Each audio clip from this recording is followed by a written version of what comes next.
아멘. 네, 오늘 하나님께서 주시는 말씀은 예레미야 29장 4절에서 14절까지의 말씀입니다. 예레미야 29장 4절에서 14절까지의 말씀입니다. 제가 읽도록 하겠습니다. 만군의 여호와 이스라엘의 하나님께서 예루살렘에서 바벨론으로 사로잡혀 가게 한 모든 포로에게 이와 같이 말씀하시니라.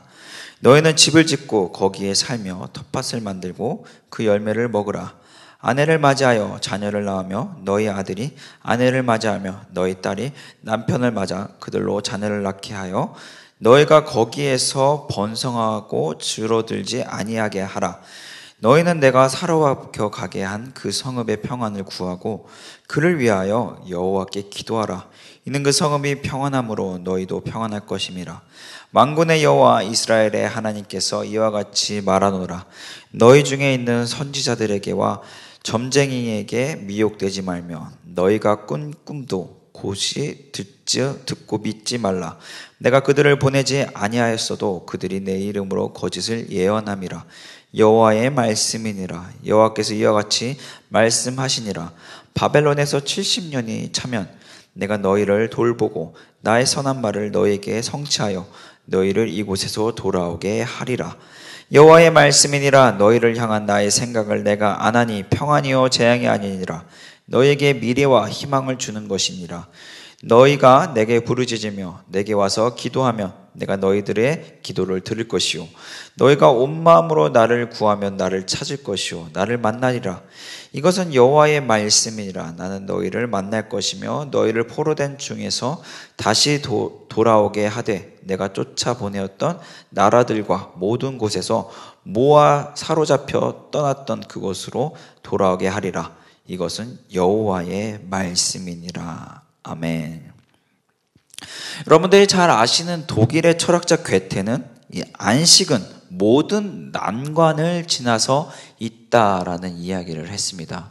그렇습니다. 이 안식이라는 것은 사실 어떤 난관을 지나야만 우리가 쟁취할 수 있다는 것을 우리가 하루하루 살아가면서 더 뼈저리게 느끼고 있죠. 본문 4절에 보시면 이제 4절부터 6절까지는 이제 하나님의 심판에 대해서 이야기하고 있는데 하나님의 심판은 절대적으로 피할 수 없다라는 것을 이야기하고 있습니다. 이 본문 4절에서는 만군의 여호와 이스라엘의 하나님께서 예루살렘을 바벨론으로 사로잡게 한 모든 포로에게 이와 같이 말씀하시니라 라고 말씀하고 있죠. 이제 본문 이 예레미야 29장 이 편지는 이 예레미야가 누구에게 썼냐면 29장 1절에 보면 너무나 잘 나와 있는데요.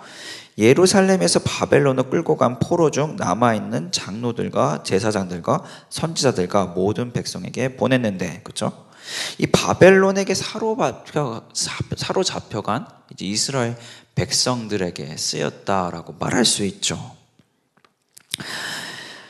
근데 거기서 어떻게 살라고 이야기하고 있습니까? 5절에 보시면 너희는 집을 짓고 거기에 살며 텃밭을 만들고 그 열매를 먹으라.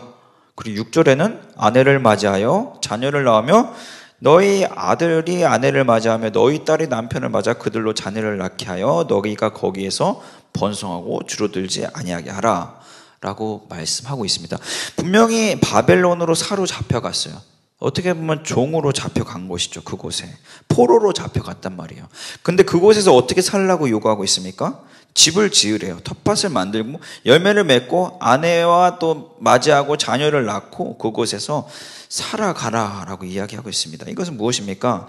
당시에 이제 거짓 예언자들이 아무런 근거도 없이 무슨 거짓 희망, 어찐 거짓 화평을 선포했습니다. 우리 지금 비록 우리가 바벨론에 끌려갔지만 우리 이 포로 기간은 길지 않을 것이다 라고 이야기하는 것이죠. 그러나 이 하나님께서 이 심판, 하나님의 께서 이 이스라엘 백성들을 향한 이 우상 숭배로 인한 이 죄를 하나님께서 가볍게 여기지 않으시며 또 그에 합당한 이제 죄를 받아야 함을 또 벌을 받아야 함을 보여주고 있습니다. 근데 당시에 거짓 예언자들은 그냥 말도 안 되는 근거도 없는 희망을 남발했던 것이죠. 그렇기 때문에 이런 이야기를 했던 것이죠. 거짓 예언, 결국엔 거짓 예언들을 어떻게 만듭니까? 하나님의 백성들을 현실에 망각하게 만들고 또 하나님의 진노, 이 우상숭배를 향한 하나님의 진노를 가볍게 만들어 버립니다. 그렇기 때문에 오늘 본문에서 이제 5절, 이제 4절에서 6절까지 이 말씀은 무엇을 보여주고 있냐? 하나님께서 우상숭배를 절대적으로 싫어하시며 또 그거에 합당한 보응한 이 벌을 받아야만 함을, 피할 수 없음을 이야기하고 있어요. 그러니까 하나님의 심판은 피할 수 없음을 이야기하면서 동시에 그 우상숭배에 대해 죄는 절대로 가볍지 않다는 것이에요. 그러니까 하나님의 어떻게 보면 진노를 보여주고 있는 것이에요. 너 계속 그곳에서 살아라. 포로로 계속 살아라. 그렇죠? 그렇다면 우리가 포로되지 않은 삶, 죄에서 해방된 삶이란 무엇인가? 그것은 또 본문 7절에서 이어서 이야기하고 있죠. 7절, 너희는 내가 사로잡혀 가게 한 그 성읍의 평안을 구하고 그를 위하여 여호와께 기도하라. 이는 그 성읍이 평안함으로 너희도 평안할 것임이라. 그 성읍, 즉 이 바벨론의 평안함을 위해서 기도하라라고 이야기하고 있어요. 이 기독교인들은 그렇기 때문에 어떻게 살아가야 하는가? 그러니까 너무 본문 7절에 잘 나와 있는 것 같아요. 그러니까 그 상황 안에서 우리가 어떻게 빛과 소금으로서 살아가야 될 것을 고민하라는 것이죠. 이곳에서 내가 해방될 것이 아니라 이곳에서 내가 어떻게 하나님 백성답게 살아갈 것인가를 고민하라는 것이에요. 그렇기 때문에 지금 바벨론에서 이제 포로 시기가 끝나고 마는 것은 하나님의 결정권이지 이것은 이 하나님의 백성들의 결정권이 아니고 그들이 해야 할 역할은 무엇이냐? 이곳에서 지금 하나님의 빛과 소금으로서의 하나님의 백성답게 살아가는 것이란 무엇인가를 고민해야 된다는 것이에요. 본문 8절, 만군의 여호와 이스라엘 하나님께서 이와 같이 말씀하시니라. 너희 중에 있는 선지자들에게와 점쟁이에게 미혹되지 말며 너희가 꿈도 고지 듣지 말라. 본문 9절에 내가 그들을 보내지 아니하였어도 그들이 내 이름으로 거짓을 예언함이라 여호와의 말씀이니라 라고 말씀하고 있죠. 이 진정한 평안, 우리가 진정한 평안을 사모하며 살아갑니다. 그리고 우리가 미래에 어떻게 될지가 너무 궁금해요. 어떻게 되면 정말 하나님의 뜻을 따라가는 것인가 궁금하죠. 어떤 것이 하나님의 뜻인가도 궁금하고 또 내가 어떻게 하면 잘 될 수 있을까도 굉장히 궁금하죠. 근데 이러한 것을 우리가 누구에게 구해야 하는가? 선지자들, 점쟁이에게 미혹되지 말라. 꿈도 고지 듣지 믿지 말라라고 이야기하고 내 입으로 거짓을 예언하는 그 예언자들의 말도 믿지 말라라고 이야기하고 있죠. 이 본문 7절에서 너무나 잘 이야기하는 것과 같이 우리가 집중해야 될 것은 사실 어떤 미래가 아니라는 거예요. 그러니까 다음 날에 어떤 일이 내가 후에는 어떻게 하면 잘 살까라는 것보다 지금 현재 우리가 이곳에서 빛과 소금으로서의 역할에 집중하라는 것이죠. 그러니까 8절 9절에 뭐 다 선지자들, 점쟁이, 뭐 거짓 예언, 이게 다 미래를 알기 위함이잖아요. 그렇죠? 그것보다는 너희들이 그런 것보다는 지금 현재 위치에서 하나님의 백성답게 살아가는 것이 무엇인가에 집중하라는 것이죠. 그렇기 때문에 진정한 평안을 누리는 삶, 정말 주님 안에서 평안을 누리는 삶이란 무엇인가? 우리가 마땅히 하나님의 백성으로서 고민해야 되는 것은 무엇인가? 지금 이곳에서 현재의 위치에서 평안함을 기도하는 것이요. 나의 평안함이 아니라 본문의 바벨론의 성읍을 위해 기도하라는 것과 같이 지금 이 땅, 지금 이곳을 우리가 하나님의 마음을 가지고 기도해야 하는 것이에요. 근데 우리의 기도의 간구 속에 그런 것이 있냐는 것이에요. 우리가 간구할 때 하나님 이거 주세요, 저거 주세요만 있지 않냐는 것이죠. 그것을 바로 말씀하고 있죠. 진정으로 평안을 누리는 삶, 그것은 지금 현재 위치에서부터 하나님의 평안을 사모하는 삶, 하나님의 평안을 나타내는 기도와 삶이라고 말할 수 있는 것이죠. 자, 이러한 평안은 언제 이루어집니까? 이제 본문 11절에 보시면 여호와의 말씀이니라 너희를 향한 나의 생각을 내가 아나니 평안이요 재앙이 아니니 너에게 미래와 희망을 주는 것이니라. 자, 사람들이 많은 미래와 희망을 알기 원해요. 그렇죠? 어떻게 하면 더 좋은 어떤 미래를 살아갈 수 있을까? 근데 오늘 본문 11절에 보시면 미래와 희망을 어떻게 하면 줍니까? 여호와의 말씀이 너희를 향한 나의 생각을 내가 아나니, 그렇죠? 그러니까 하나님의 뜻을 알아야 되는 거예요. 하나님의 마음을 알아야 되는 거예요. 그러니까 나의 생각이 아닌 하나님의 생각, 즉 하나님의 뜻을 아는 것, 그것이 바로 은혜의 시작이며 또 밝은 미래와 밝은 희망을 가지는 삶이라고 말할 수 있는 것이죠. 근데 여기서 보시면 너희를 향한 나의 생각을 내가 아나니, 그쵸? 평안이요 재앙이 아니라 너에게 미래의 희망을 주는 것이라. 그렇습니다. 사실 우리의 생각이 무너져야 되는 것을 이야기하고 있어요. 나의 생각이 아닌 하나님의 생각을 안다는 것, 그 첫 단계가 무엇이냐? 내가 무너지는 것이에요. 내가 무너질 때 하나님의 생각을 알 수 있다는 것이에요. 나의 생각이 무너질 때, 나의 계획이 무너질 때 하나님의 생각이 비로소 우리 안으로 들어올 수 있다는 것을 이야기하고 있죠. 또한 하나님의 생각과 우리들의 생각, 하나님의 생각과 인간들의 생각은 확연하게 큰 차이를 가지고 있다는 것을 보여주고 있어요. 하나님의 아는 것, 이것이 바로 하나님의 은혜 안에 거하는 시작점인 것을 이야기하고 있습니다. 본문 12절에 보시면 너희가 내게 부르짖으며 내게 와서 기도하면 내가 너희들의 기도를 들을 것이요. 그렇죠? 우리가 기도할 때 어떻게 기도해야 되냐에 대해서 너무나 잘 이야기하는 것 같아요. 본문 12절에 보시면 내게 부르짖으며, 부르짖으라고 이야기하고 있어요. 그렇다면 우리가 날마다 기도할 때마다 소리를 지르며 기도해야 합니까? 이제 그런 의미보다는 하나님께 최선을 다하라는 거예요. 힘을 다하여 기도하라는 거예요. 우리가 시간이 없을 때, 너무 일정이 바쁠 때에는 그냥 기도를 빼놓고 있지는 않으십니까? 아니라는 거예요.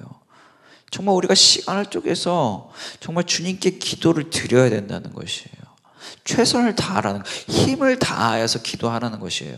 그러니까 기도할 때 우리가 뭐 단순히 소리 지르라는 것이 아니라 최선을 다해서 주님께 기도하라는 것이죠.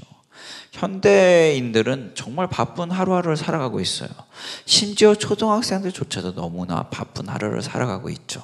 그럼에도 불구하고 우리가 주님께 기도해야 할 것입니다. 그래서 이어서 뭐라고 합니까? 내게 와서 기도하면, 그렇죠?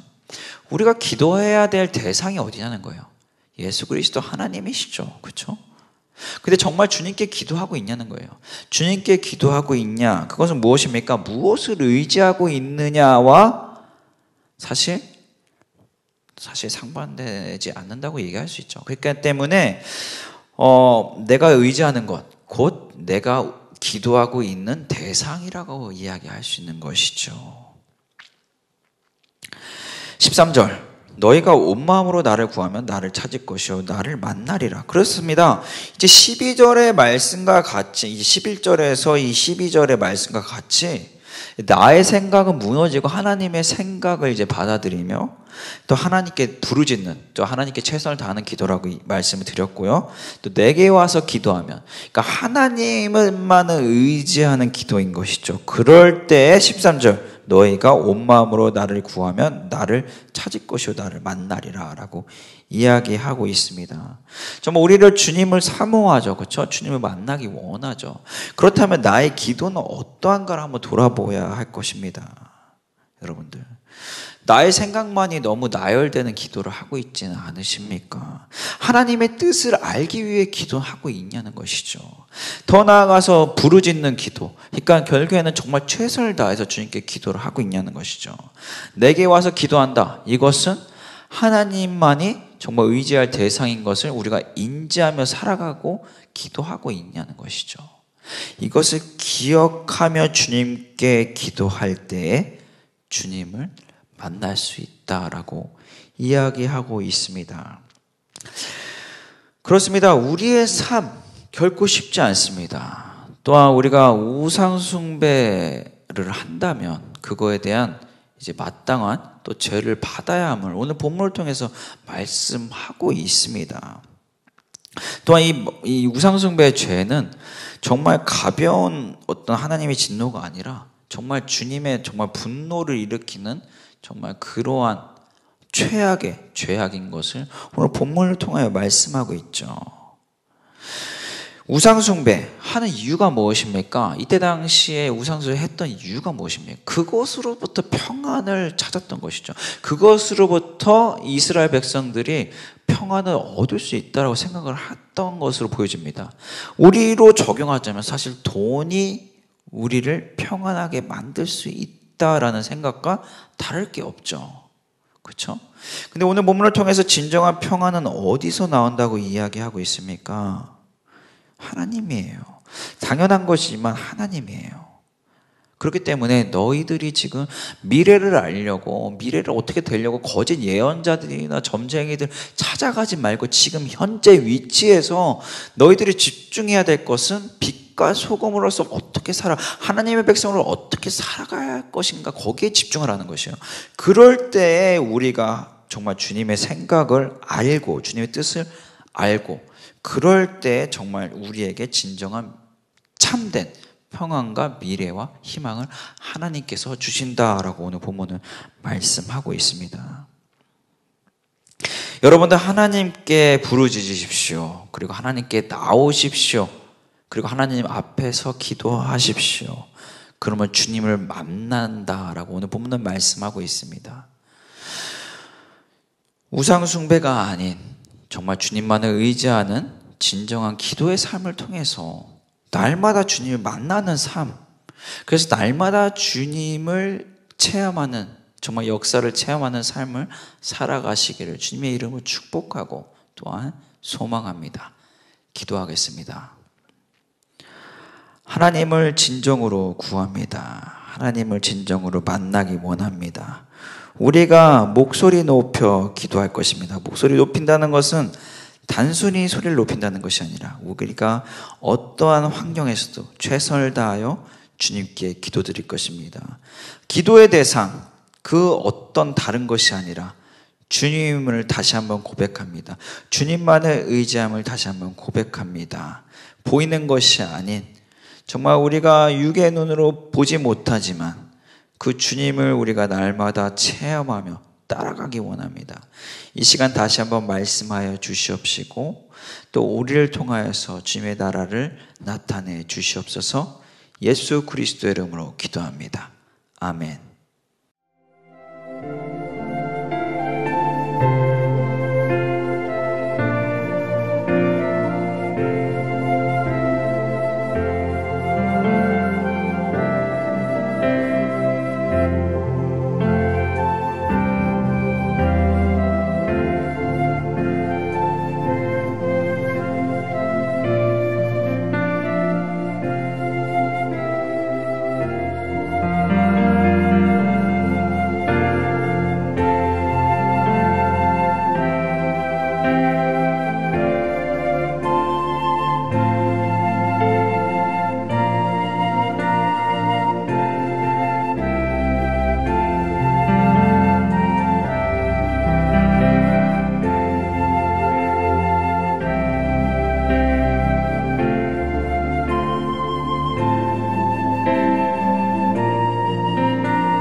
주